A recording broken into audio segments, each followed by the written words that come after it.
વડાપ્રધાન શ્રી નરેન્દ્રભાઈ મોદીએ વિકલાંગ વ્યક્તિ માટે ખૂબ સરસ શબ્દ સૂચવ્યો છે, દિવ્યાંગ. એક દિવ્યાંગ એ એટલા માત્રથી એને એટલો સંતોષ થતો હોય છે કે હું એકલો નથી, મારો આખો દેશ મારી પડખે ઊભો છે. આ લોકો માટે આપણા હૈયે અનુકંપા શા માટે? એ અનુકંપાના નહીં, અવસરના હકદાર છે. આ દિવ્યાંગજનોને યોગ્ય અવસર મળે તો એમની ઉડાન ગરુડથી પણ ઊંચી છે. આવા અનેક સંઘર્ષના સૂર્યના ચળકાટથી સમાજ ઝળહળી રહ્યો છે. દિવ્યાંગોના સર્વાંગી વિકાસ માટે સમાજ સુરક્ષા ખાતું તથા ગુજરાત રાજ્ય વિકલાંગ નાણાં અને વિકાસ નિગમ, સામાજિક ન્યાય અને અધિકારિતા વિભાગ, ગુજરાત સરકાર તથા ભારતીય ઉદ્યમિતા વિકાસ સંસ્થાન અમદાવાદ વચ્ચે 2019માં એક સમજૂતી કરાર કરવામાં આવ્યો, જે અંતર્ગત સંસ્થાના ગાંધીનગર કેમ્પસ ખાતે દિવ્યાંગ જન સશક્તિકરણ કેન્દ્રની રચના કરવામાં આવી છે. ભારતીય ઉદ્યમિતા વિકાસ સંસ્થાન રાજ્ય, રાષ્ટ્રીય તથા આંતરરાષ્ટ્રીય સ્તરે ઉદ્યોગ સાહસિકતાના ખ્યાલને શિક્ષણ, તાલીમ અને સંશોધન દ્વારા પ્રચાર અને પ્રસારના કાર્યમાં 1983થી કાર્યરત છે. દિવ્યાંગજનોના સર્વાંગી વિકાસ માટે કૌશલ્ય વિકાસ તથા ઉદ્યોગ સાહસિકતા વિષયક સંશોધન તથા તાલીમી કાર્યક્રમોના આયોજન દ્વારા તેઓને સ્વાવલંબી બનાવવાનો આ કેન્દ્રનો હેતુ છે. દિવ્યાંગજનોને આત્મનિર્ભર બનાવવામાં ઉપયોગી નીવડે એમનું સમાજમાં સન્માન થતું થાય, સમાનતા અધિકારો અને સુખાકારી પ્રાપ્ત થઈ શકે, એ હેતુથી આ કેન્દ્રની સ્થાપના કરવામાં આવી છે.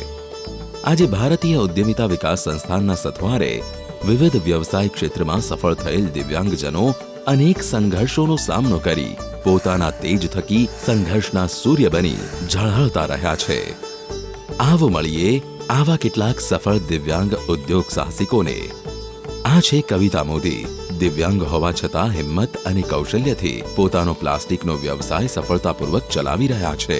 એટલું જ નહીં, નોકરી દાતા બની અન્ય દિવ્યાંગ બહેનોને રોજગાર આપે છે.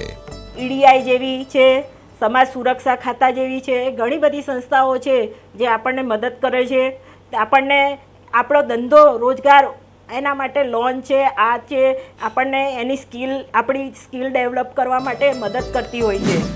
રાજુભાઈએ પણ પોતાના નાનકડા યુનિટમાં સર્જિકલ આઇટમ બનાવી એક ઉત્તમ ઉદ્યોગ સાહસિકતાનો સંદેશ સમાજમાં પહોંચાડ્યો છે. એમના યુનિટમાં અનેક કારીગરો કામ કરી રહ્યા છે.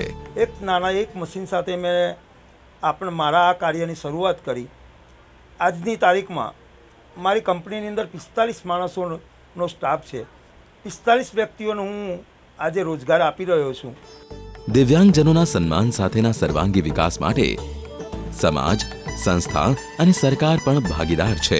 દિવ્યાંગજનો માટે અનેક સહાયકારી યોજનાઓનો લાભ દિવ્યાંગજનોને રાજ્યમાં મળી રહ્યો છે.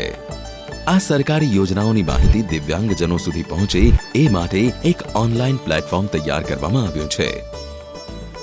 વિકલાંગ વ્યક્તિઓ માટે સાધન સહાય યોજના, વિકલાંગ વિદ્યાર્થીઓને શિષ્યવૃત્તિ આપવાની યોજના, વિકલાંગ વ્યક્તિઓ માટે આર્થિક સહાયની યોજના, દિવ્યાંગો માટે ઇલેક્ટ્રિક સ્કૂટર ખરીદવાની સહાય યોજના. દિવ્યાંગજનોના સશક્તિકરણ અર્થે આવકનો નિયમિત સ્ત્રોત ઊભો કરવો, જીવન જીવવા જરૂરી આવક સુનિશ્ચિત કરવા, કેન્દ્ર દ્વારા લાંબા કે ટૂંકા ગાળાના તાલીમ કાર્યક્રમોનું આયોજન અવારનવાર કરવામાં આવે છે. રાજવી ગોસાલિયા આવી એક ઉદ્યોગ સાહસિક છે. મગજના પક્ષઘાતથી પીડિત પણ હકારાત્મક વિચારો અને તેજ દિમાગ ધરાવતી રાજવીએ શરૂઆત હર્બલ પ્રોડક્ટથી કરી હતી. ઈડીઆઈના કનેક્ટમાં હું આવી, ત્યાં જઈને મને ટ્રેનિંગ્સ અને એ બધું પૂરું પડી જતી. મને વધારે ને વધારે ધંધાને આગળ વધારવાની પ્રેરણા મળી અને જે માર્ગદર્શન જોઈતું હતું એ પણ પૂરું પડ્યું. સરકારની શું સ્કીમ છે અમારા માટે એનું પણ મને નોલેજ મળ્યું. હૈયામાં હામ હોય અને બાવડામાં બળ હોય તો પગની કોઈ પંગુતા પ્રગતિને અવરોધી શકતી નથી. ઘનશ્યામભાઈ પ્રજાપતિ તથા તેમના પત્ની દિવ્યાંગ છે, પરંતુ સફળ વ્યવસાયની સાથે સાથે તેઓ તેમના સંસારમાં સુખી છે. આપણા વડાપ્રધાન શ્રી નરેન્દ્રભાઈ મોદીએ આપણને એક સરસ શબ્દ આપેલો છે, દિવ્યાંગ. અને દિવ્યાંગ એટલે દરેક ઉર્જાથી ભરેલો, દરેક કરતાં કંઈક અલગ, દરેકમાં હોય છે કંઈક અને કંઈક વિશેષતાઓ, પરંતુ દિવ્યાંગોમાં કંઈક અલગ જ હોય છે. જિજ્ઞેશભાઈને લાગ્યું કે કેવળ પગ હોય તો જ પ્રવાસ કરી શકાય એવું નથી. માણસમાં સાહસ હોય તો સફળતા એના કદમ ચૂમશે. દિવ્યાંગ વ્યક્તિઓને ડિસેબિલિટી મુજબ એના હાથમાં પાવર કેટલો છે, એને પોતાનું બોડી પોસ્ચર કેવું છે, એને અનુરૂપ એના પ્રમાણેનું વ્હીકલ બનાવીને આપવું.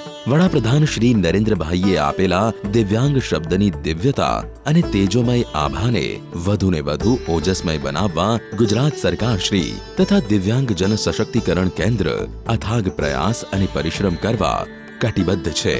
રાજ્યના તમામ દિવ્યાંગ ભાઈ બહેનોને આ દિવ્યાંગ જન સશક્તિકરણ કેન્દ્રના આત્મનિર્ભર બનવાના કાર્યક્રમોનો લાભ મળી શકે તે માટે ભારતીય ઉદ્યમિતા વિકાસ સંસ્થાન સતત પ્રયત્નશીલ છે અને રહેશે.